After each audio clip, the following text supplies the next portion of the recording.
안녕하세요. 오늘은 웨스트민스터 신앙 고백의 신학 J.B. 페스코의 이 책을 중심으로 성화교리에 대해서 알아보겠습니다. 성화교리에서 우리가 전에 조금씩 다른 것 같은데요. 율법 획일론주의가 성화와 대척점에 있죠. 즉 성화라는 것은 이 율법에 기초한 어떤 면에서 보면 율법을 지켜야 된다, 도덕법의 중요성에 대해서 얘기한 건데요. 이것이 율법 획일론주의로 말미암아서 우리가 칭의에 의한 결과로서 더 이상 율법이 필요하지 않다라는 어떠한 주장이 설득력을 갖게 되자 존 이튼 같은 The Honeycomb of a Free Justification by Christ Alone, 즉 오직 그리스도로 인한 값없는 칭의, 즉 이 칭의에 있어서 honeycomb이라는 것은 아주 달콤하다는 뜻이죠. 그러니까 너무나 달콤한 것이 바로 이 free justification, 역시 freeness, 그러니까 이 칭의의 값없음. 우리가 무가, 그러니까 이 한글로 번역할 때는 무가로 번역이 되는데요. 이 값없는 벌집처럼 달콤한 꿀이 아주 많은 상태, 이러한 칭의를 말하기도 합니다. 즉 칭의를 너무 달콤하게, 너무나 강력하게 주장하다 보니까 성화가 사라지는, 성화가 너무 필요 없는 것처럼 얘기를 하게 되는 거죠. 또한 토비아스 크리스피라는 분도 율법 획일론주의에 해당합니다.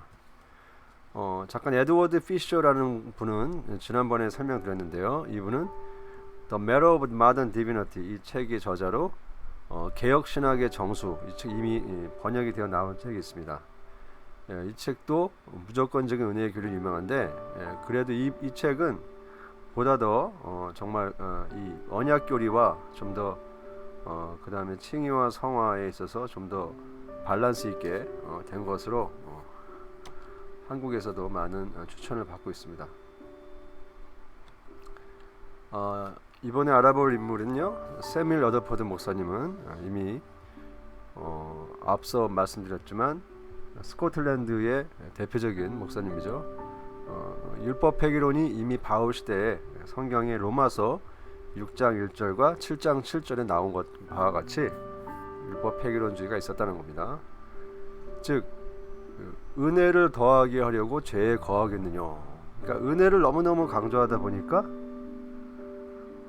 내가 어떠한 죄를 져도 하나님께서는 용서해 주신다 라는 사상이 들어오므로 더 이상 율법이 필요가 없다 라는 결론을 얻게 되죠. 그래서 이러한 율법 획일로 말미암아서 타락의 증상이, 부패와 타락이 아주 범람한 그 교회가 실제로 이루어 있었다는 거죠.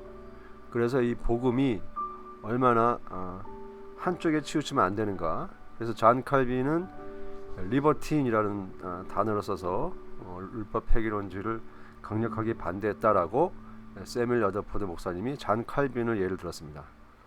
또한 루터는 요한 아그리콜라와 이러한 논쟁한 것을 언급하는데요. 요한 아그리콜라도 마찬가지로 율법 획일론주의를 주장한 인물입니다. 즉 루터와 친한 친구였었는데 이 일로 인해서 사이가 별로 안 좋아졌죠. 즉 루터도 율법 획일론주의를 반대한 그러한 논쟁으로 유명합니다. 또한 세밀 러더포드 목사님은 미국에 있는 앤 허치슨, 대표적으로 이 율법 획일론주의, 그 당시에 이 미국에 엄청난 많은 영향을 일으켰던, 좋은 방향이 아니라 나쁜 방향을 일으켰던 그 앤 허치슨에 대해서 미국의 이세벨이다, 미국의 제즈벨이다라고 호칭을 할 정도로 율법 획일론주의를 강력하게 비판했습니다. 이번에 알아볼 내용은 프리 그레이스 디알러지인데요. 이 디알러지가 미국에서 미국 달라스 신학교에서 주로 신학이 시작이 돼서 한국에도 세대주의적 신학과 함께 같이 들어오는 바람에 웨스트민스터 신앙 고백이나 개혁주의 신학을 밀쳐내고 이들의 프리그레이스 디얼러지가 어마어마한 광범위하게 전 세계적으로 유행을 하게 됩니다. 한국어로 번역된 말이 거의 없는데요. 제가 무가 은총 신학이라고 있어서 제가 이렇게 붙여봤습니다. 하지만 프리그레이스, 그러니까 은혜에 이 값없다라는 말을 붙여서 값없는 은혜, 값없이 주어진 것, 보통 칩 그레이스, 값싼 은혜와는 같지 않은데요. 하지만 이 프리라는 말이 들어가서 매우 혼동을 일으키죠. 하지만 이 은혜가 값없이 주어졌다. 그러니까 값을 주고 사는 것이 아니다. 값 없이 주어진 선물이다. 선물이라는 것이 우리가 값을 매길 수 없는 것이다. 그래서 매우 엄청나게 소중한 것이다 라고 강조하지만 이 프리니스가 뭘 보상을 원하는 행위가 필요하지 않다라는 주로 그거와 대척점이 있어서 이렇게 얘기를 하지만, 이것이 은혜의 선물임을 강조하다 동시에 율법 폐기론적이 된다라는 하나의 가능성을 열어두게 된다는 거죠. 그래서 법을 지키지 않아도 무법 천지가 되는 애너키스트, 즉 제세례파의 중심으로 많이 이것이 확장이 됐습니다. 즉 이 신학의 한마디로 이 밸런스가 깨지는 거죠. 즉 이 칭의에 의한 교리가 너무 지나치게 확대되다 보니까 율법이 더 이상 교회에 존재하지 않는 무법 천지의 부패와 타락의 장소가 교회가 되는, 교회가 세상을 깨끗하게 하는 소금과 빛의 역할을 역하는 것이 아니라 오히려 교회가 더 세상으로부터 욕을 먹는 이러한 신학이 교회에 광범위하게 넘쳐나게 됩니다. 이것이 바로 성화와 회개의 무용성, 즉 성화도 필요 없고 회개도 필요 없다. 우리는 이미 구원받았다라는 거죠. 그래서 값없이 주어졌다. 그래서 이신칭의가 극단적인 의미에서 되다 보면 교회가 하나의 불법 천지의 하나의 그 원인이 되는 그러한 결과를 낳게 된 겁니다. 그 대표적인 인물이 달라스 신학교의 창시자인 루이스 스포리 체퍼인데, 이분은 세대주의 신학을 주장했습니다. 8권짜리 조직 신학을 서술한 걸로 유명하고요. 이분이 아까 말씀드린 식으로 성화를 매우 적게 설명했죠. 그래서 중생하는데도 회개가 필요 없다. 단순히 믿기만 하면 된다. 즉 영생과 믿음을 연관시키면서, 물론 이것이 성경적이죠. 하지만 이것만을 강조하다 보니 성화가 필요 없다라는 결론을 맺게 됩니다. 또한 현대에 매우 유명하신 분이죠. 이분이 많은 매스컴에서 나오고요. 특히 유튜브에서 많이 언급이 됩니다. 스티븐 앤더스 목사님인데, 이분이 Faithful Word 침례교회, 이 침례교회인데 보통 우리가 제세례파, 침례교를 얘기합니다. 이 침례교회에서 근본주의 성향을 가지신 분이에요. 이분이 영국과 미국과 이 영어로 된 성경, 즉 킹제임스 성경이 영어로 되어 있는 성경이기 때문에 이 성경만이 완전 무효하다는 거죠. 그래서 킹제임스 바이블만 완전 무효한 번역이다라고 주장을 해요. 이것은 뭘 의미하냐면은 본인이 갖고 있는 하나의 역사적 배경이 하나의 절대적인 가치를 두는 근본주의 성향이 있다는 겁니다. 즉 영국과 미국의 중심으로 해서 그걸 모든 걸 판단하는 거죠. 이것은 굉장히 위험합니다. 그래서 이분의 신학은 대체 신학이다라고 보통 하는데, 세대주의를 반박하는 건 좋아요. 세대주의를 반박하는 건 좋은데, 이것이 하나의 이 자기만의 해석이 옳다, 의롭다라는 어떤 우월주의를 갖게 되죠. 그래서 극단적인 사형주의나 반동성애주의는 맞는데, 이러한 반동성애주의가 하나의 폭력이나 하나의 법을 어기는 것까지, 이분은 뭐 교통신호도 어기고 이런 것에 대해서 나는 괜찮다, 어떤 이런 것에 대해서 극단적인 형태의 과격성을 보여주는 것이 하나의 용인되는 그런 결과를 낳았습니다. 이분은 우리 한국에서 많은 영향을 끼친, 저한테도 많은 영향을 미친 김성수 목사님이신데요. 제가 이 목사님의 모든 분을 비판하는 게 아닙니다. 하지만 이 부분이 말씀하신 것은 예수의 십자가 신학이라는 매우 중요한 가치를 가지는 복음이죠.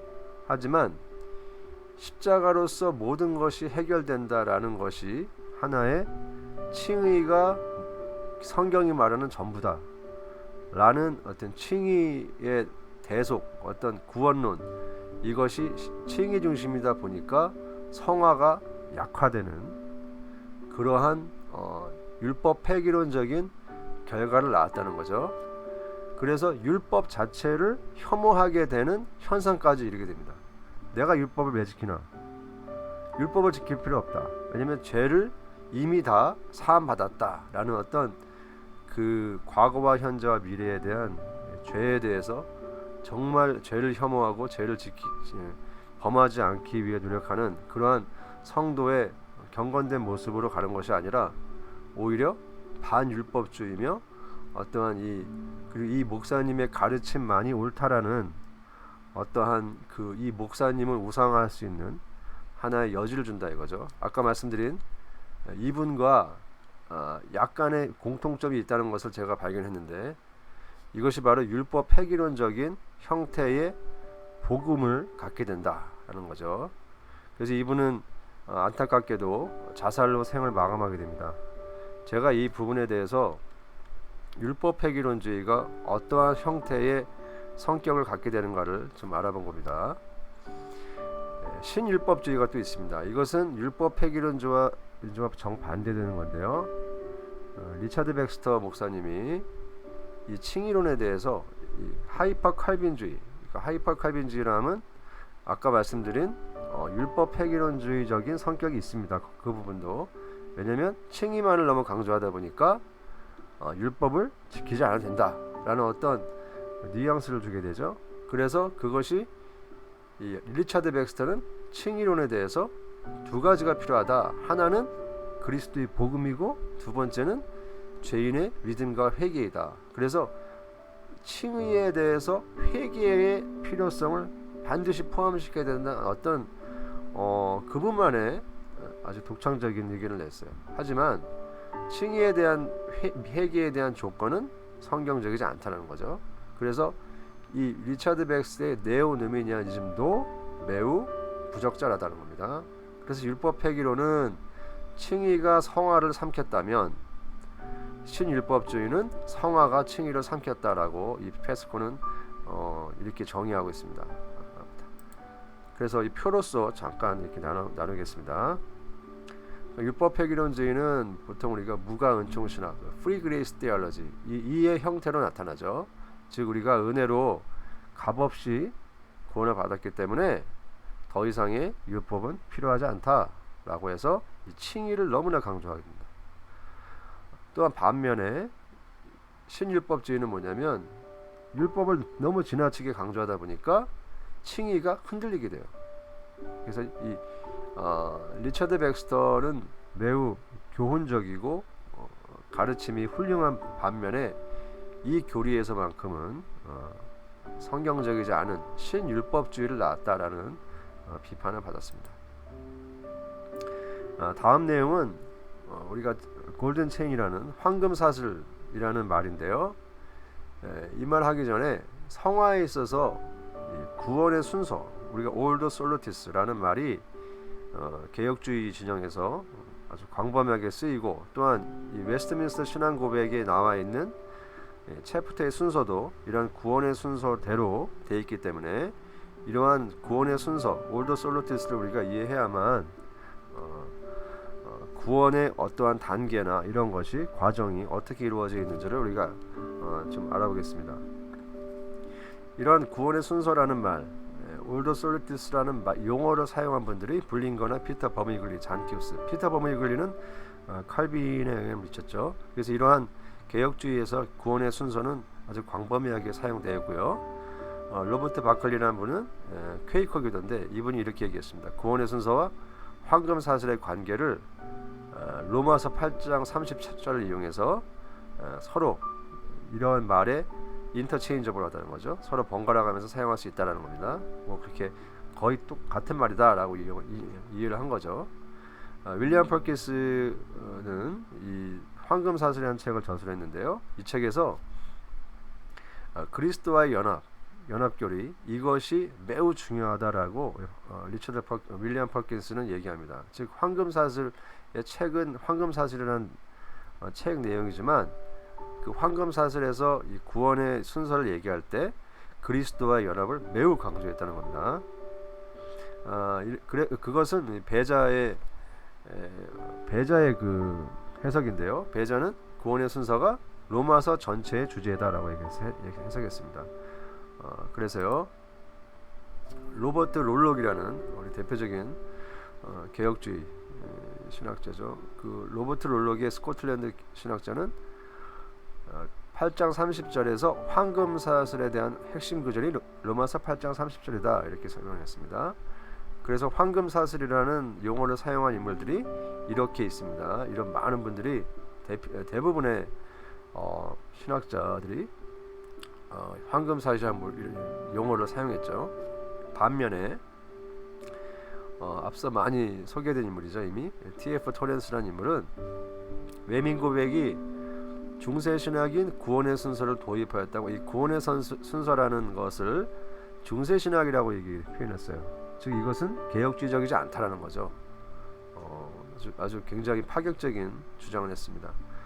왜냐하면 이 언약 신학을 굉장히 반대했어요. 이분이 언약 신학에 대해서 비판을 많이 했는데 이것이 율법적이고 헌법적인 특징을 갖게 되었다는 거죠. 그래서 이분은 굉장히 자기만의 신학을 가져서 이분이 칼바르트의 신학을 이어가죠. 그래서 하나님의 사랑 중심, 하나님의 사랑, 요한복음 1장부터 12장까지의 그 사랑 중심의 신학을 가졌기 때문에 이 구원의 순서에 대해서 많이 반박했습니다.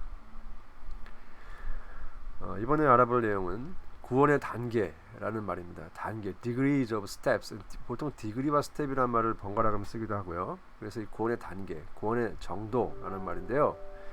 이 배자가 이렇게 구원을 하나의 단계별로 나눠서 최종적인 단계, 구원은 처음과 나중이 있고 최종적인 단계를 가장 높은 단계로 봤습니다. 그러니까 첫 번째 단계로 시작해서 점점 최종적인 단계로 나아가는 스텝으로 본 거죠. 그래서 구원을 하나의 단계로 봤다라는 것이 배자였다는 거죠. 그래서 이 외민고백의 10장, 14장, 11장, 12장 이러한 관계성에 있어서 점차 단계적으로 이루어졌다는 겁니다. 그리스도와 연합교리가 어떻게 내포되어 있느냐도 그리스도 연합교리가 그 외민고백이 없다라고 주장하는 분이 계신데 아닙니다. 외민고백에도 그리스도 연합교리가 내포되어 있습니다. 특히 대의우리 문답에서는 65, 66, 69번에 가장 자세하게 나와 있습니다. 그리스도 연합은 effectual calling, 부르심 후에 바로 시작된다. 그리고 각 구원의 요소들은 그리스도의 연합에 이루어진 점진적인 것이 아니라 연합교리와 함께 구성되는 것이며 구원의 황금 사슬에서 끊어질 수 없는 관계다. 즉 연합교리가 그리스도와 연합교리가 각 구원의 그 단계에 함께 구성된다는 거죠. 그래서 이것이 하나의 단계, 점진적인 단계가 아니라는 겁니다. 그러니까 연합교리는 각 구원의 단계와 1대1로 연계가 되어 있고 함께 구성되어 있다는 겁니다. 그래서 이 제이비 페스코 교수님이 가장 많이 인용하고 이 책에서 가장 손쉽게 볼 수 있는 인물이 에드워드 레이인데요. 이분이 평신도란 말을 쓰면 안 되지만 그 당시 목회자가 아니었습니다. 그래서 아마 장로님인 걸로 알고 있는데요. 이분이 그 당시에 외민 총회에서 어마어마한 많은 영향을 끼쳤습니다. 이분이 그리스도 안에서 이신칭의가 되었다함은 죄를 사함받고 의가 전가가 되었으며 성령에 의해 성화되어짐을 의미한다. 여기서 보시면 죄를 사함 받고 의의 전가가 되었으며 성령에 의해 성화되어짐을 의미한다라고 되어 있죠. 또한 그리스도에게 접붙임되었다는 것은 칭의와 성화의 이중적 이익을 얻는 것이다. 즉 접붙임되었다는 것은 칭의와 성화의 이중적이라는 말이죠. 즉 이것이 매우 중요합니다. 이 에드워드 레이가 설명한 부분이 이것이 바로 이 책에서 주장하는 내용 같고요. 그래서 레이는 이 교리에 대해 6가지 설명했는데요. 실제적, real, mutual, spiritual, operative, 그다음에 intimate, 그다음에 strong and inseparable 이렇게 6가지 나눠서 설명을 했습니다. 그래서 실제적인 것은 뭐냐면 그리스도 연합이 하늘에 그리스도는 하늘에 거하시고 신자는 땅에 있지만 같은 성령이 상호간에 신자에게도 거하신다. 성령의 거하심, 임재, 우리가 거하신다, dwell 한다라고 표현하죠. 그래서 하나님의 성전이 우리 신자입니다. 그래서 성령이 거하신다는 거죠. 이것이 그리스도와 연합이라고 합니다. 상호적인 것은 결혼적 연합 때문에 God man 이런 whole God man이 신자에게 여기서는 이제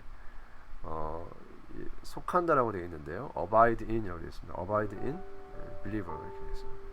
영적이란 말은 그리스도의 영, the Spirit of Christ가 신자들에게 주어졌고 그들 내에 거한다. 작동적이라는 말은 그리스도가 거하는 곳에 사단을 물리치고 영혼을 소유하며 그의 은혜를 받고 그의 형상을 회복하고 생명을 소통하고 능력을 준다. 이런 것이 다 그리스도와 연합교리에 대해서 설명한 겁니다. 그렇게 될 때만이 신자가 십자가를 질 수가 있다. 그러니까 그리스도와 연합교리가 매우 중요한 자리를 차지합니다. 그리고 친밀함, 그 다음에 스트롱하고 인세퍼러블 한다는 거죠. 그래서 죽음이 결혼을 해체하더라도 이 연합은 해체되지 않는다. 그러니까 이 그리스도와 연합은 영원하다는 겁니다. 그래서 신자는 그리스도와 연합의 결과를 인조이한다는 겁니다. 그래서 이 그리스도와 연합이 주는 유익이 너무 엄청나다는 거죠. 그래서 이 구원의 순서에 있어서 그리스도의 연합교리를 빼뜨릴 수 없고 그 구원의 순서라는 것 자체가 그리스도와 연합을 강조하기 위한 것이다 라고 말을 해도 지나치지 않습니다. 연합되었음과 동시에 유효적인 부르심 안에서 양자가 된다. 우리 12장 양자 교리가 나오죠. 즉 이 유효적인 부르심, 에드워드 레이가 아주 파격적으로 양자 교리를 칭의보다 앞서서 했습니다. 그래서 양자 교리가 성화 다음에 나오는 게 보통인데 이 외면 고백의 내용인데요. 칭의의 즉각적인 결과가 성화다. 그래서 이거를 원인과 결과로 설명했습니다. 오늘 여기까지 마치겠습니다. 좋아요와 구독 부탁드립니다. 다음에 성화교리 2부를 시청해 주시기 바랍니다. 감사합니다.